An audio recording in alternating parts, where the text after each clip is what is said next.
Olá a todos, amigos, irmãos, dando continuidade ao nosso estudo sobre o Evangelho segundo o Espiritismo, né? Estamos aqui no livro 3, né, da codificação do nosso irmão Allan Kardec. Como já falamos na introdução, hoje, para estar aqui do meu lado, eu escolhi o nosso Santo Antônio, esse grande santo, grande médium também. Foi atribuído a ele uma série de milagres, né, que nós, como espíritas, sabemos que são obras, né? Olha aqui nosso Santo Antônio. Aqui onde eu moro é muito próximo da igreja de Santo Antônio dos Olivais, local onde o nosso irmão Antônio, na verdade Fernando, passa a se chamar Antônio, né? Nosso Santo Antônio querido, que nasceu em Lisboa, muda-se para estudar em Coimbra, né, como Fernando, e aqui ele passa a ser chamado de Antônio. Na semana passada foi dia de Santo Antônio, temos aqui o nosso pãozinho de Santo Antônio, até porque a fé remove montanhas, né? E vamos dar continuidade ao nosso estudo, o Evangelho segundo o Espiritismo, terceiro livro da codificação do nosso irmão Allan Kardec, mas foi o livro que escolhemos para começar toda essa nossa reflexão, né? Hoje eu estou aqui vestido com a camisa do Arte no DIC, esse Instituto de Solidariedade Social em Santos, no Brasil, do qual eu sou diretor internacional. Esse instituto que faz um trabalho belíssimo e é uma forma de servir a Deus, né? É fazendo as obras sociais, é aquilo que nós vemos conversando durante as meditações, as reflexões, né? Qual é a melhor forma de alcançarmos a Deus, de alcançarmos a nossa evolução espiritual, né? É através da caridade, da solidariedade, do perdão, do amor incondicional a tudo e a todos, né? E quando falamos de caridade, às vezes não é só dar o pão, é dar um abraço, um sorriso, um bom dia, né? Tudo isso é caridade. Então vamos continuar e nós começamos, né, na nosso primeiro dia de estudo lendo um pouco da introdução. Claro que nós vamos nos ater a alguns pontos, vamos tentar ler o máximo possível, fazer breves comentários e quem quiser ter acesso a conteúdo mais denso da obra, vale a leitura completa do Evangelho, né? Então, no capítulo 1, nosso codificador começa: não vim para destruir a lei, trazendo as palavras do irmão Jesus, né? Sempre sabemos que o Evangelho é baseado nas palavras do irmão Jesus.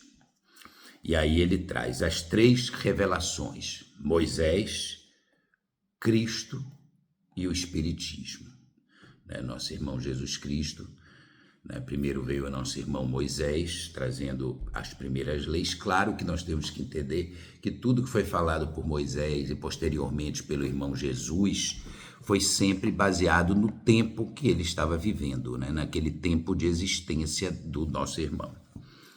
E aí ele traz a seguir a aliança da ciência e da religião, instruções dos espíritos, a nova era.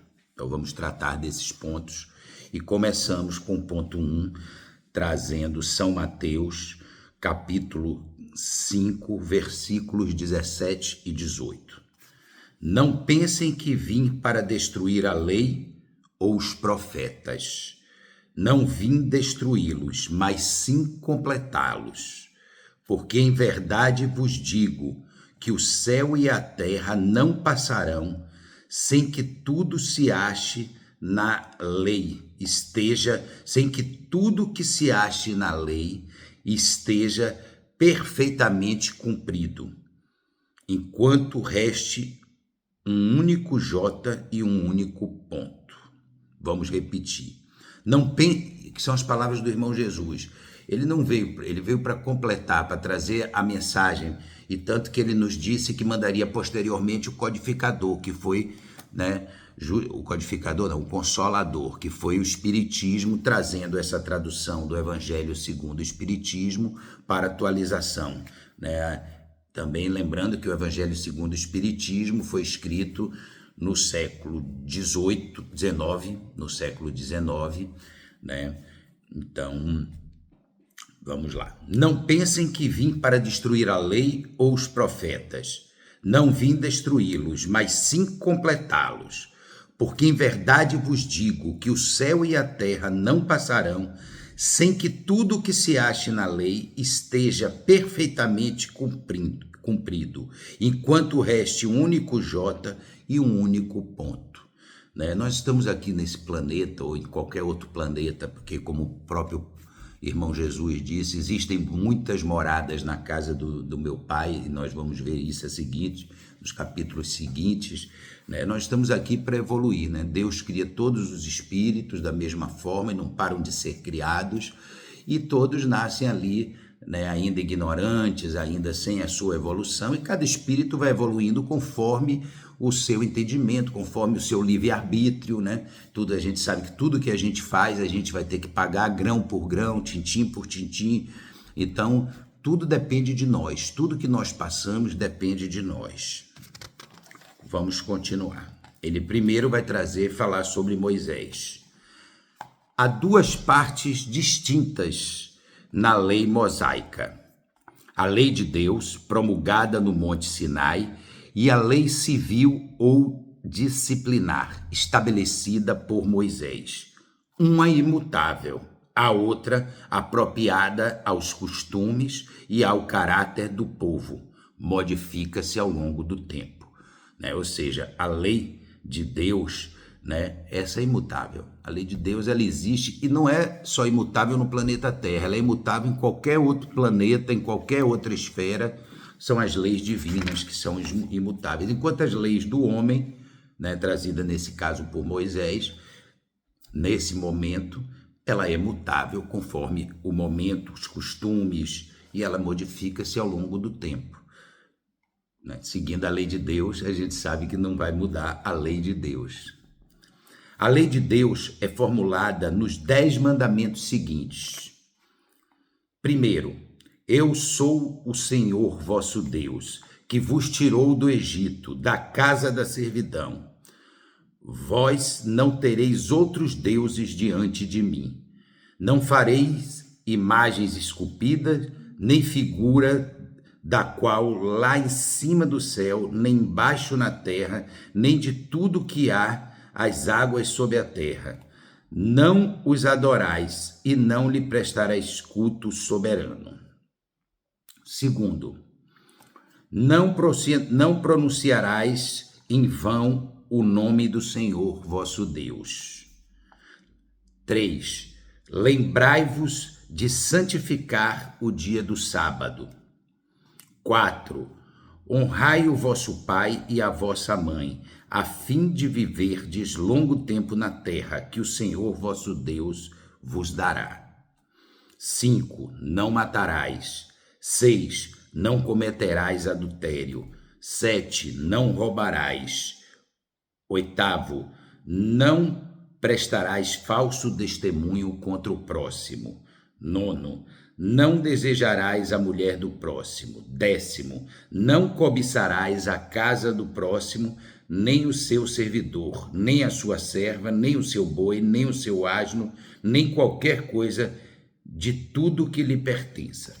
Temos que sempre estar lembrando que aqui as leis de Moisés, o que foi trazido por Moisés, foi trazido muito antes de Jesus, em tempos sombrios, em tempos muito difíceis, onde o povo judeu estava escravizado e Moisés foi vos libertar, né? Então, tudo é muito falado conforme o tempo que era. Então, a gente não pode querer interpretar da forma que foi falada naquele tempo de Moisés, né? Lembrando que Moisés foi muito antes de Jesus, para os dias atuais. Por isso que Jesus vem, o grande mestre Jesus, o guardião do planeta Terra, para trazer tudo mais detalhado, né?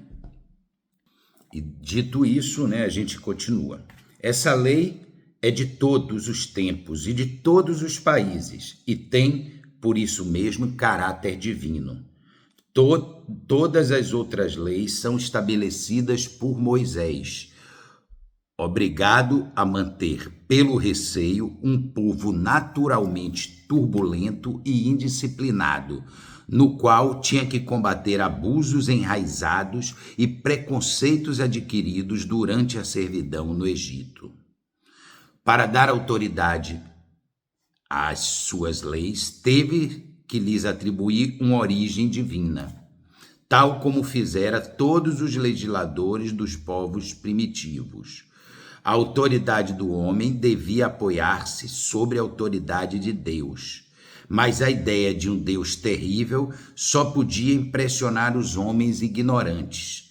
Em que sentido moral e o sentido de uma justiça reta estavam ainda pouco desenvolvidos?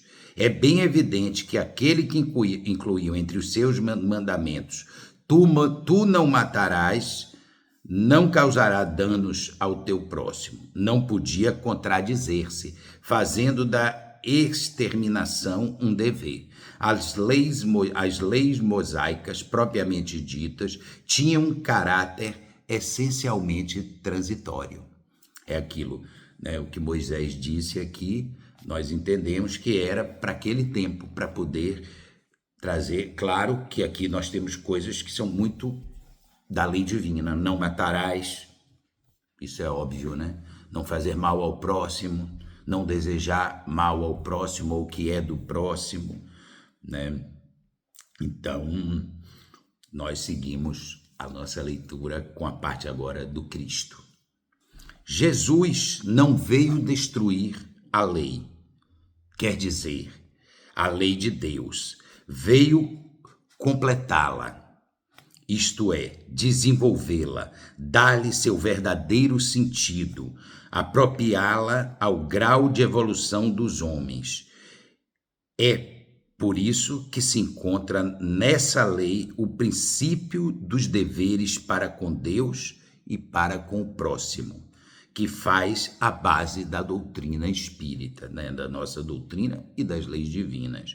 Quanto às leis de Moisés, propriamente ditas, ele, pelo contrário, modificou-as profundamente, tanto no fundo como na forma. Combateu constantemente o abuso das práticas exteriores e as falsas interpretações, e não podia dar-lhes uma reforma mais radical do que reduzindo-os a essas palavras: amar a Deus acima de todas as coisas e ao seu próximo como a si mesmo. E dizendo, aí está a lei e os profetas. Olha que beleza. E é isso aqui mesmo. Só precisava isso. A gente não precisaria ter governos, não precisaria nada, né? Bastava, não teria maldade, não teria nada. Amar a Deus acima de todas as coisas e o próximo como a si mesmo. Olha para aí. Fazei ao outro, como nosso irmão Jesus diz, aquilo que você quer que façam para você. É dar amor, dar perdão, dar caridade, né? Ser gentil, ser educado. Então, vamos continuar. Por essas palavras, o céu e a terra não passarão sem que tudo seja cumprido até o último jota. Jesus quis dizer que era preciso que a lei de Deus se tivesse cumprido, isto é, fosse praticada sobre toda a terra, em toda sua pureza, com todos os seus desenvolvimentos e todas as suas consequências. Porque de que servirá ter estabelecido essa lei para que ela devesse ficar como privilégio de alguns homens ou mesmo só de um povo? Todos os homens, sendo filhos de Deus, são, sem distinção, objetos da mesma solicitude. Mas o papel de Jesus não foi simplesmente a de um legislador moralista, sem outra autoridade que não fosse a sua palavra. Ele veio cumprir as profecias que tinha anunciado a sua vinda. A sua autoridade provinha da natureza excepcional de seu espírito e da sua missão divina. Ele veio ensinar aos homens que a verdadeira vida não é sobre a terra, mas no reino dos céus. Ensinar-lhes que a via que conduz até lá, os meios de se reconciliarem com Deus e de os prevenir sobre a marcha das coisas futuras para o cumprimento do destino dos humanos.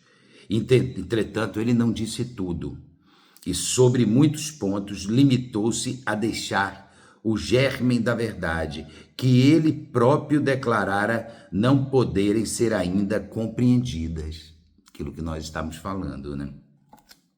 Foi do tempo. Então, muita coisa que Jesus falou, naquele momento as pessoas ainda não compreendiam. Por isso que ele disse que enviaria o Consolador. Falou de tudo, mas em termos mais ou menos explícitos. Para se aprender o sentido oculto de algumas palavras, era necessário que novas ideias e novos conhecimentos viessem dar-lhes a chave. Mas essas ideias não podiam surgir antes de um determinado grau de maturidade do espírito humano. Cada coisa a seu tempo, né? A ciência deveria ter um forte contributo para a eclosão e desenvolvimento dessas ideias. Era preciso, então, dar tempo à ciência para progredir. O Espiritismo. O Espiritismo é a nova ciência que vem revelar aos homens, através de provas irrecusáveis, a existência e a natureza do mundo espiritual e as suas relações com o mundo corporal. Ele nolo mostra não mais como uma coisa sobrenatural, mas ao contrário, como uma das forças vivas e incessantemente atuantes da natureza, como a fonte de uma imensidade de fenômenos incompreendidos e rejeitados até hoje, e por essa razão relegados para o domínio do fantasioso e do maravilhoso. Vamos relembrar que nós estamos aqui no século XIX, né? Por volta de 1868, se eu não estiver enganado, que é quando ele escreve essa obra. Então, o que acontece? Aqui, não, 66, enfim, nesse período aí, nessa década. Então, nós estamos falando ainda nesse momento, né, que Allan Kardec está falando, era aquele momento que estava acontecendo no mundo, as mesas girantes. Foi uma grande invasão dos espíritos, a manifestação dos espíritos, comprovado cientificamente por diversos cientistas que pegavam médios, trancavam dentro de caixas e mesmo assim os espíritos se manifestavam, porque nós vamos ver no nosso estudo que isso tudo é uma questão material também. De que forma o ectoplasma do médium, que sai do médium, através do espírito que está ali e do perispírito, né, ele consegue se tornar visível, densificar aquela matéria sutil. Então, tudo isso nós vamos ver no decorrer dos nossos estudos. Então, por isso que o espiritismo não é só religião, o espiritismo é ciência, né? Antes de tudo é ciência. E a essas relações com Cristo faz alusão em várias circunstâncias. E é por isso que muitas coisas que ele disse ficaram ininteligíveis ou foram falsamente interpretadas. Aqui ele está falando do irmão Jesus. O espiritismo é a chave com a ajuda do qual se explica com facilidade. Por isso que Jesus disse que mandaria o Consolador, o Espiritismo, para traduzir para os tempos atuais, né, o que foi dito há 2000 anos atrás.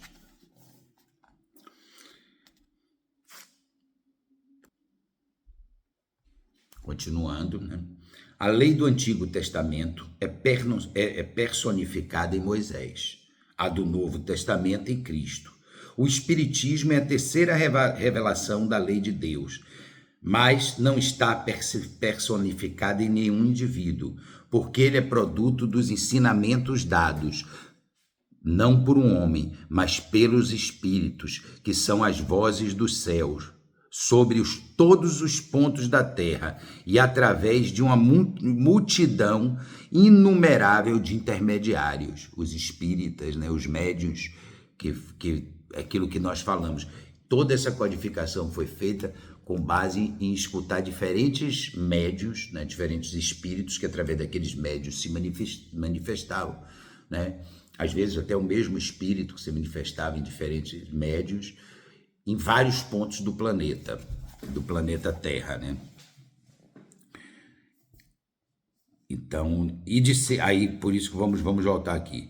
Os espíritos que são as vozes dos céus, sobre todos os pontos da terra e através de uma multidão inumerável de intermediários, os médios.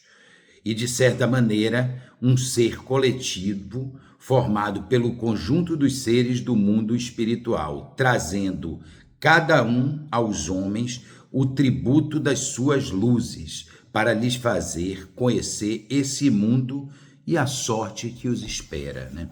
É através daqui que nós vamos entender de onde a gente veio, para onde a gente vai, o que é que nós estamos fazendo aqui, né? A gente ter a certeza de que não, a vida não acaba, a vida é interminável. Isso aqui é como se fosse uma roupa, um veste que nós usamos durante um período curto de tempo, porque no tempo dos espíritos, do mundo espiritual, esse tempo na Terra presente é um tempo muito rápido, para que possamos evoluir. E nosso irmão continua. A ciência e a religião são as duas alavancas da inteligência humana. Uma revela as leis do mundo material e a outra as leis do mundo moral. Mas umas e outras, tendo com o mesmo princípio, que é Deus, não podem contradizer-se, né? Aquilo que nós falamos. Se hoje a ciência nega coisas da existência de Deus e tudo isso, é porque a ciência ainda não evoluiu o suficiente para se igualar, porque a lei de Deus é imutável, a lei dos homens é mutável, ela se transforma com o tempo. A ciência e a religião não puderam entender-se até hoje, porque cada uma, vendo as coisas do seu ponto de vista exclusivo, repeliam-se mutualmente. Era necessário alguma coisa para preencher o vazio que se separava, um traço de união que as reaproximasse. Esse traço de união está no conhecimento das leis que regem o mundo espiritual e as suas relações com o mundo corporal, leis tão imutáveis como aquelas que regem os movimentos dos astros e a existência dos seres. Dessas relações, uma vez provadas pela experiência, fez-se nova luz. A fé dirigiu-se à razão. A razão não encontrou nada de lógico na fé, e o materialismo foi vencido.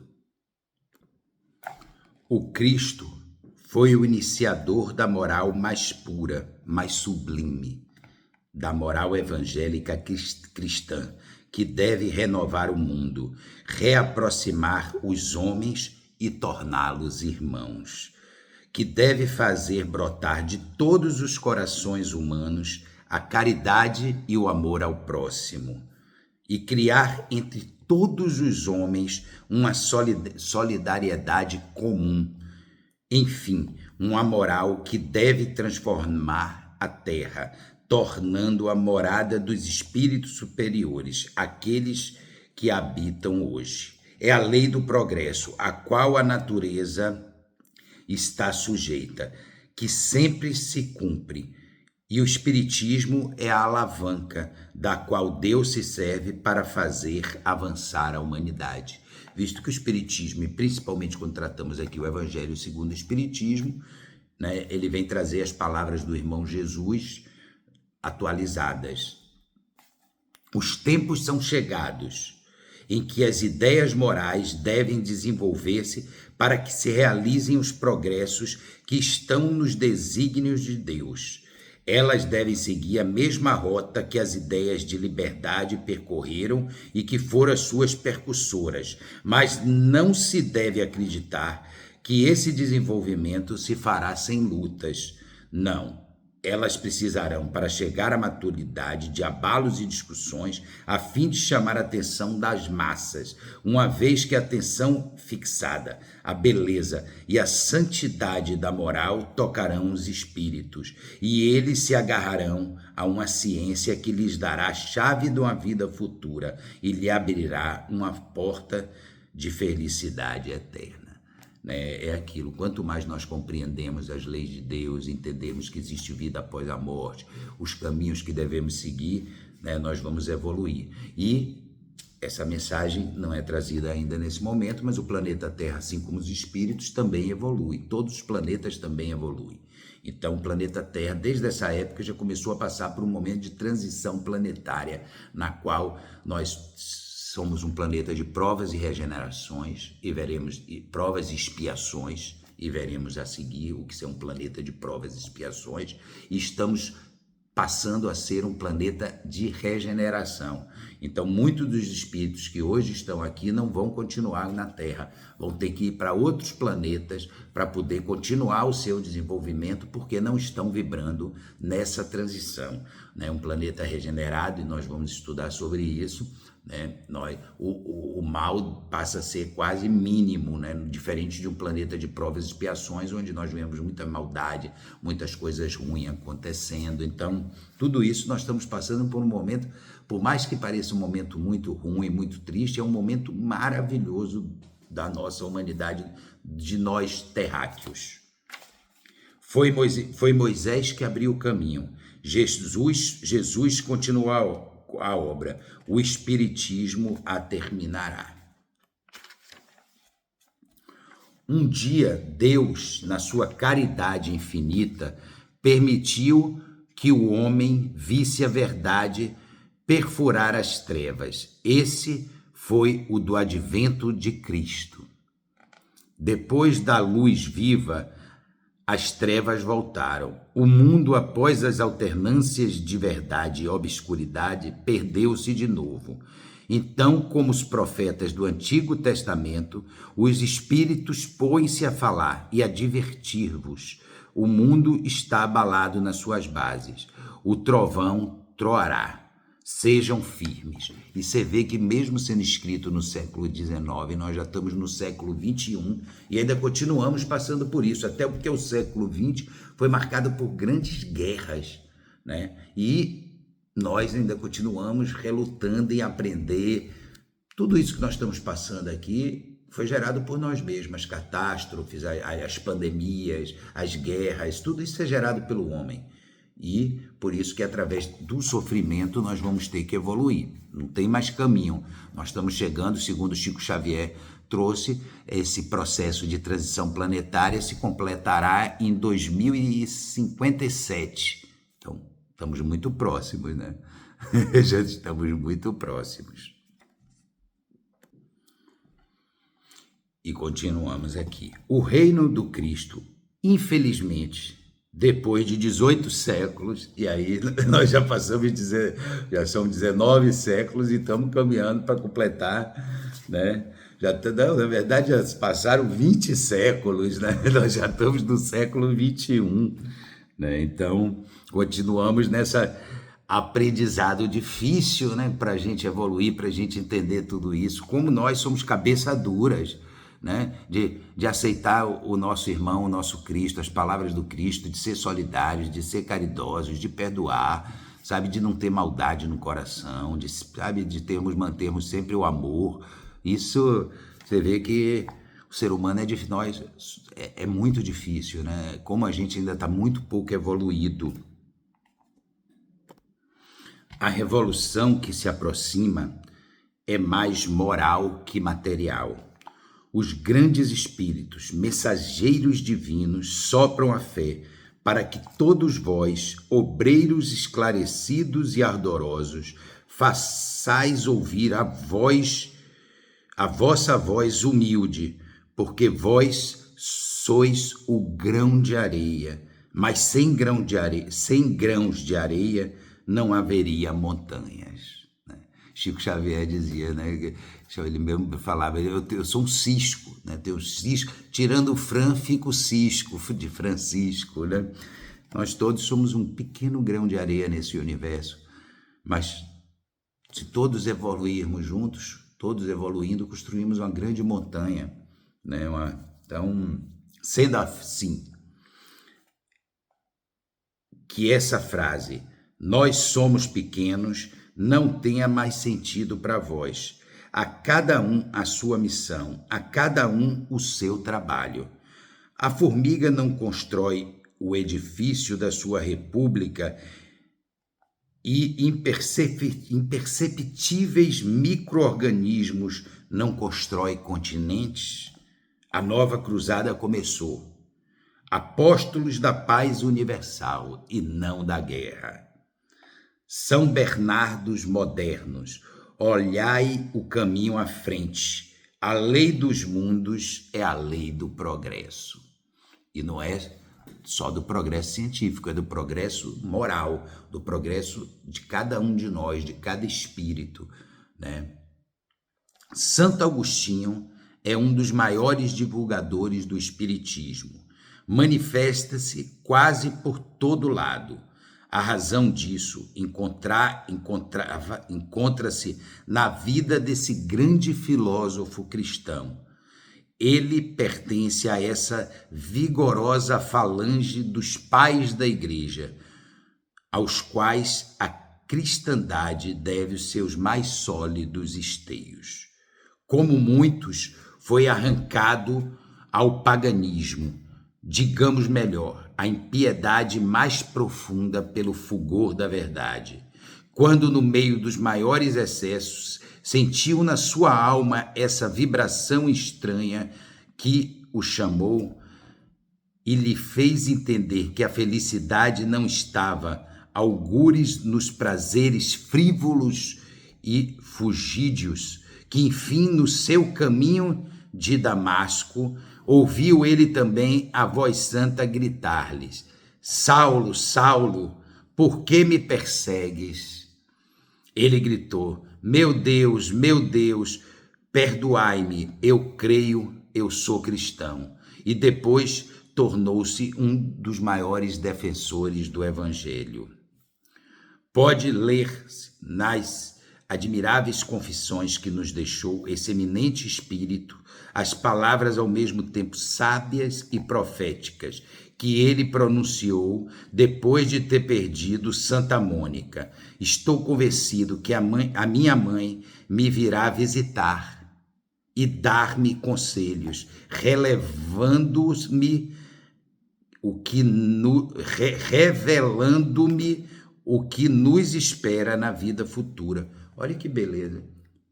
Isso é uma grande declaração da vida após a morte, né? Que a mãe de Santo Agostinho voltava em forma de espírito para dar conselho a eles, como a mãe de Chico Xavier muitas vezes veio para dar conselho a ele, para pedir que ele tivesse força, que ele continuasse nessa luta, né? E é interessante quando a gente vê Santo Agostinho, porque nosso querido São Paulo aconteceu a mesma coisa, né? Chamado também de Saulo, né? Tanto que quando eu li aqui me pareceu até a história de Paulo, porque Paulo também era Saulo, né? Um nobre, né? Um cara que estava servindo a clero na época, perseguindo os cristãos, matando cristãos, teve o chamado, né? Ficou cego, né? Durante alguns dias e enxergou Jesus, que desceu a ele e deu uma missão. E a partir dali, nosso irmão Paulo fez tanto pela igreja, né? Fez tanto, levou tanto a palavra de Cristo, que foi um outro grande guerreiro de Cristo, né? Guerreiro da paz, né? Da paz universal, apóstolo da paz. O nosso apóstolo Paulo, que não foi apóstolo de Cristo, não conheceu Cristo, né? Mas conheceu Pedro e vários outros apóstolos de Cristo, viveu na mesma época, né? Nosso São Paulo, e enfim. Continuando, né, falando de nosso querido Santo Agostinho, né, quando ele diz: estou convencido que a minha mãe me virá visitar e dar-me conselhos, revelando-me o que nos espera na vida futura. Que ensinamento nessas palavras. E que previsão brilhante na futura doutrina. É por isso que hoje, vendo a hora chegar para a divulgação da verdade que ele tinha pressentido há muito tempo, se tornou um ardoroso propagandista e, por assim dizer, se multiplica para responder a todos aqueles que o chamam. Aí temos, para encerrar esse capítulo, uma nota falando de Santo Agostinho, né? Santo Agostinho terá vindo derrubar o que edificou? Não, seguramente. Mas como tantos outros, ele vê com os olhos do Espírito o que não via como homem. A sua alma livre entrevê novas claridades, compreende o que antes não compreendia. Novas ideias lhe revelaram o verdadeiro sentido de certas frases.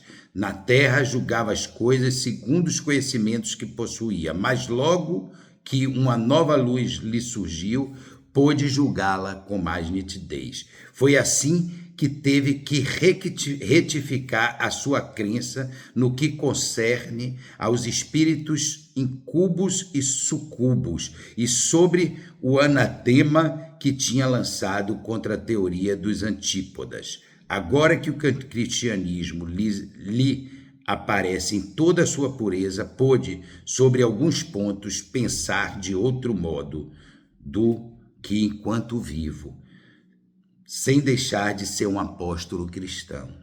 Ele pode, sem renegar a sua fé, tornar-se divulgador do espiritismo, porque ver cumprir-se o que foi predito. Proclamando hoje outra coisa, não faz senão trazer uma interpretação mais sã e mais lógica dos textos. O mesmo acontece com outros espíritos que se encontram em posição idêntica. Então, deixa eu explicar essa passagem aqui. O que isso está trazendo? Que não foi só Santo Agostinho, vários outros espíritos e outros santos, considerados santos da Igreja Católica, que foram grandes médiuns, é que trazem muitas informações para esses livros codificados por Allan Kardec. Né? Alguns dos espíritos, e nós vamos ver no decorrer da jornada, são, né, o próprio Santo Agostinho foi um dos grandes escritores, né, do Evangelho segundo o Espiritismo, foi que trouxe as informações, né, assim como João, Evangelista e tantos outros, né? E enfim, espíritos elevadíssimos, em alguns momentos nós vamos ver que se atribui ao Espírito Santo, às vezes até parece, e não é dito aqui nesse momento, que até algumas passagens são trazidas pelo próprio Jesus, mas a grande maioria é trazido por grandes espíritos já muito avançados, né?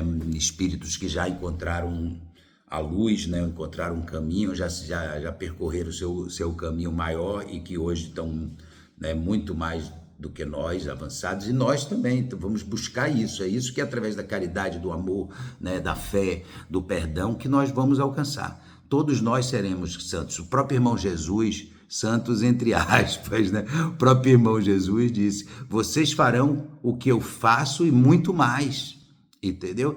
Então, existem espíritos mais evoluídos que o irmão Jesus em outros planetas, em outros planos. Até porque, como nós vamos ver a seguir, existem muitas moradas na casa do nosso Pai, muitos planetas habitados por outros espíritos, e nós vamos entender isso cada vez mais. No nosso próximo encontro, nós vamos trazer o capítulo 2, o meu reino não é desse mundo. E aí nós vamos tratar da vida futura, a realeza de Jesus, o ponto de vista e instruções dos espíritos, uma realeza terrena. E aí vamos começar aqui trazido por João, né? São João, capítulo 18, versículo 33, do versículo 33, 36 e 37. Pilatos, tendo entrado no palácio e feito vir Jesus à sua presença, disse-lhes, És tu o rei dos judeus? Jesus respondeu-lhe, o meu reino não é desse mundo. Se o meu reino fosse desse mundo, a minha gente teria combatido para impedir de cair nas mãos dos judeus, mas o meu reino não é aqui. Pilatos então disse-lhe: És então rei? Jesus respondeu-lhe: Vós o dizeis, eu sou rei. Eu não nasci e não vim a esse mundo senão para dar testemunho da verdade. Quem quer que pertença à verdade, ouve a minha voz. Né? Jesus, esse espírito tão evoluído, né? Um das grandes falanges de evolução é o nosso Cristo planetário, é aquele responsável por cuidar do planeta Terra. Assim como em outros planetas você tem o rei, né? Nesse caso aqui, porque são as palavras de Jesus para aquela época, né? Mas o guardião, o protetor do planeta Terra, né? Aquele que cuida do nosso planeta é o nosso amado irmão Jesus Cristo. Né? E para encerrar hoje, então, vamos trazer a oração trazida pelo nosso irmão Jesus. Eu deveria, inclusive, ter começado com ela, mas já começamos com o texto, então vamos agora agradecer e trazer as palavras do irmão Jesus para finalizar esse ensinamento. Pai nosso que estás no céu, santificado seja o vosso nome. Venha a nós o vosso reino. Seja feita a vossa vontade, assim na terra como no céu. O pão nosso de cada dia nos dai hoje. Perdoai as nossas ofensas, assim como nós perdoamos a quem nos tem ofendido. Não nos deixeis cair em tentações e livrai-nos de todo o mal. Amém. Obrigado, irmão Jesus, por nos enviar o Consolador, o Espiritismo, trazendo essa tradução das suas palavras tão coerentes, tão nosso caminho, ditas há mais de 2000 anos atrás. Você que deu o seu sangue por nós, que mesmo naquele momento difícil que você estava na cruz, sendo crucificado, depois de terem te batido muito, você ter sofrido muito, você só pensou no perdão, Perdoai-vos. Pedir a Deus, ao Pai maior, perdoai-vos. Eles não sabem o que fazem.